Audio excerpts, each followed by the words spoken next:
Hello बच्चों, my self Sachin Kumar, I am the faculty of biology. आज हम पढ़ेंगे कोशिका के बारे में। जैसा कि आप लोग क्लास 8 को पास करके क्लास 9 में आ चुके हैं, आज का हमारा टॉपिक है कोशिका। कोशिका के बारे में हम लोग पढ़ेंगे। कोशिका के बारे में क्लास 8 में भी पढ़ना था, क्लास 9 में भी चैप्टर को दिया गया है। कोशिका को अंग्रेजी में कहते हैं सेल।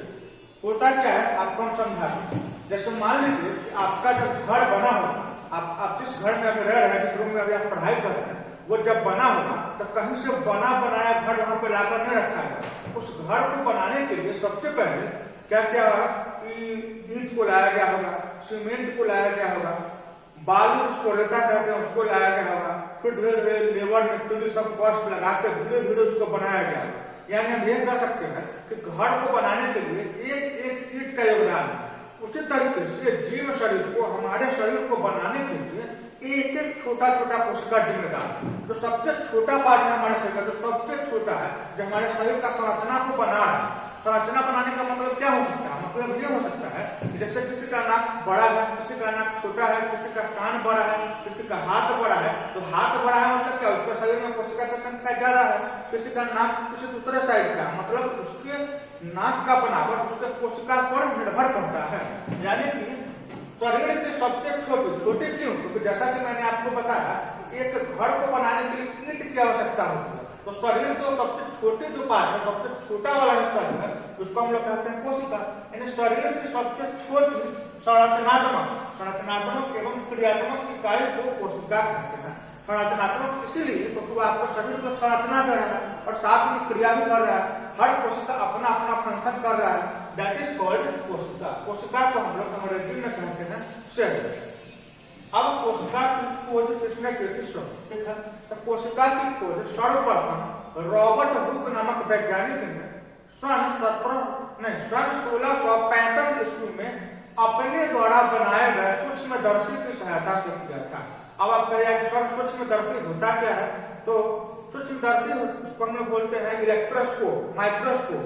इलेक्ट्रोस्कोप एक ऐसा यंत्र है जिसमें किसी भी चीज को अगर हम देखेंगे तो छोटा चीज जो आंखों से नहीं दिख सकता है, उनको हम मशीन की सहायता से, उसमें मैग्नीफाइंग पावर होता है, उसमें लेंस लगा होता है, जिसकी सहायता से हम छोटा से छोटा चीज को भी देख सकते हैं। जैसे आमतौर पर आप दही को देखते हैं तो आराम से खा लेते हैं, दही में आपको कुछ भी नहीं देखने को मिलता।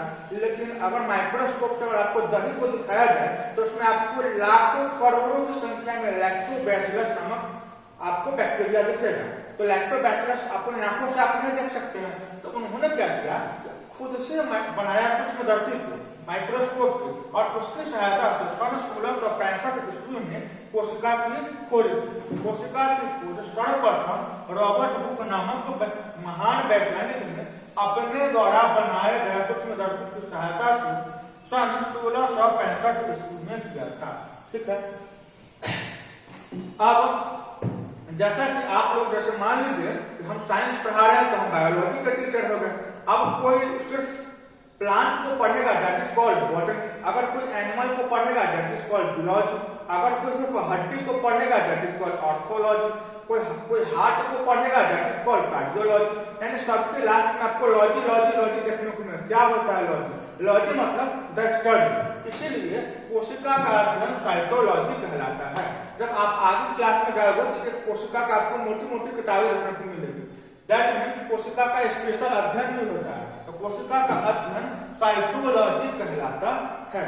अब हम लोग कोशिका को पढ़ चुके हैं, कोशिका की खोज भी पढ़ चुके हैं, कोशिका का अध्ययन क्या होता है साइटोलॉजी कहलाता है, यह भी पढ़ चुके हैं। अब एक टॉपिक आ रहा है कोशिका के प्रकार। कोशिका के बहुत सारे प्रकार होते हैं, क्लास 8 में भी आप पढ़ चुके हैं। कोशिका जैसे कि प्रोकैरियोटिक कोशिका, यूकैरियोटिक कोशिका, पादप कोशिका, जंतु कोशिका, एक कोशिकीय जीव, बहुकोशिकीय, बहुत सारे प्रकार होते हैं। लेकिन सबका आधार है संख्या के आधार पर, या फिर कोशिकीय विभाजन के आधार पर कोशिका को दो भागों में बांटा गया है। पहला है एक कोशिकीय, दूसरा है बहुकोशिकीय। एक कोशिकीय को अंग्रेजी में यूनिसेलुलर ऑर्गेनिज्म कहते हैं और बहुकोशिकीय को अंग्रेजी में मल्टी सेलुलर ऑर्गेनिज्म कहते हैं।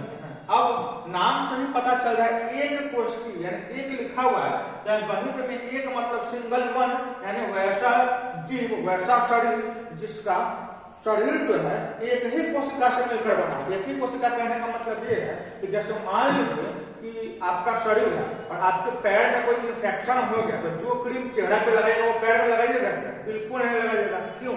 क्योंकि चेहरा पे कोई और स्किन है और पाँव में कोई और स्किन है, यानी हम लोग जो है एक कोशिका की श्रेणी में नहीं आते। एक कोशिका किसको कहते हैं? जिसका संपूर्ण शरीर एक ही तरह के कोशिका से मिलकर बना हुआ, सारा का सारा शरीर एक ही टाइप का कोशिका होगा, दैट इज कॉल्ड। वैसा जीव जिनका शरीर एक कोशिका से मिलकर बना होता है, एक कोशिकीय जीव कहलाता है। उदाहरण के लिए अमीबा, पैरामीशियम, आगे की क्लास में इसको हम पढ़ेंगे। और एक कोशिकीय हो गया। अब है बहुकोशिकीय। बहुकोशिकीय किसको कहते हैं?